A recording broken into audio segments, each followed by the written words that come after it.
Assembly constituency incharge ఇచ్చిన తర్వాత కరీంనగర్ రాక సందర్భంగా కాంగ్రెస్ కార్యకర్తలు, కాంగ్రెస్ లీడర్లు మరియు ఇతర పట్టణ ప్రజలు అందరూ ఘన స్వాగతం పలికినందుకు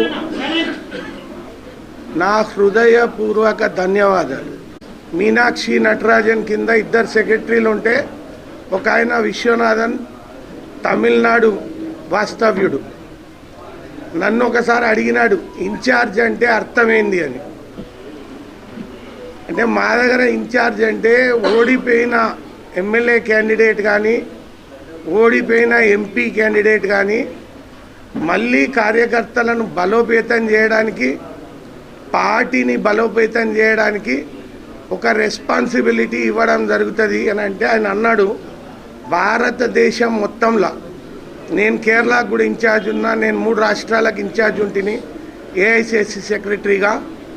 ఇటువంటి సిస్టమ్ ఎక్కడ లేదు కదా అని చెప్పిండు. మా దగ్గర ఇక్కడ పెట్టినారు, ఆంధ్రప్రదేశ్ ఉన్నప్పుడే ఉండింది, ఇప్పుడు ఆంధ్రాలో కూడా ఉంది, తెలంగాణలో కూడా ఉంది. సో ఏదైనా ఫిబ్రవరి 3rd వీక్ లోపు అన్ని ఎలక్షన్స్ క్లోజ్ అవుతాయి. సో మనం ఇప్పుడు మేము సమాయుత్తం అయ్యేది ఏంటి అని అంటే అర్జెంటుగా మున్సిపల్ ఎలక్షన్స్ కానివ్వండి, నాకు ఇచ్చిన బాధ్యత మేరకు కరీంనగర్ అసెంబ్లీ నియోజకవర్గం అన్నారు కాబట్టి 2 మండలాలు, కరీంనగర్ మండలం, కొత్తపల్లి మండలం కూడా దీంట్లో భాగం కాబట్టి ఆ 2 మండలాలలో ఉన్న ఎంపీటీసీలు, జడ్పీటీసీలు, ఎంపీపీలు కూడా మా బాధ్యత కాబట్టి వాటన్నిటికీ ఏదైతుందో మా స్ట్రాటజీ ఎలాగ ఉండాలి, మా ప్లాన్ ఆఫ్ యాక్షన్ ఎలాగ ఉండాలి అని చెప్పి నేటి నుంచి మేము ఏం అరమరికలు లేకుండా యాత్ర ఖచ్చితంగా ఏదైతుందో పోలింగ్ వరకు, పోలింగ్ తర్వాత ఏదైతుందో తర్వాత రోజు కూడా ఈ జైత్రయాత్ర కంప్లీట్ చేస్తాము. ఆడికి వెళ్ళి ఏదైతుందో మా మేనిఫెస్టోని ఏదైతుందో భగవద్గీత లాగా ట్రీట్ చేసి దీంట్లో ఉన్న ప్రతి అంశాన్ని మేము ముందుకు తీసుకుపోయి ఈ కరీంనగర్ పట్టణాన్ని అత్యద్భుత పట్టణంగా తీర్చిదిద్దే బాధ్యత మరియు కంకణం కట్టుకొని కంకణ బద్దులమయ్యి మేము ముందుకు పోతామని చెప్తున్నాం. మళ్ళొకసారి మీ అందరికీ క్లారిఫై చేస్తున్నాను, కార్యకర్తలే పార్టీకి బలం,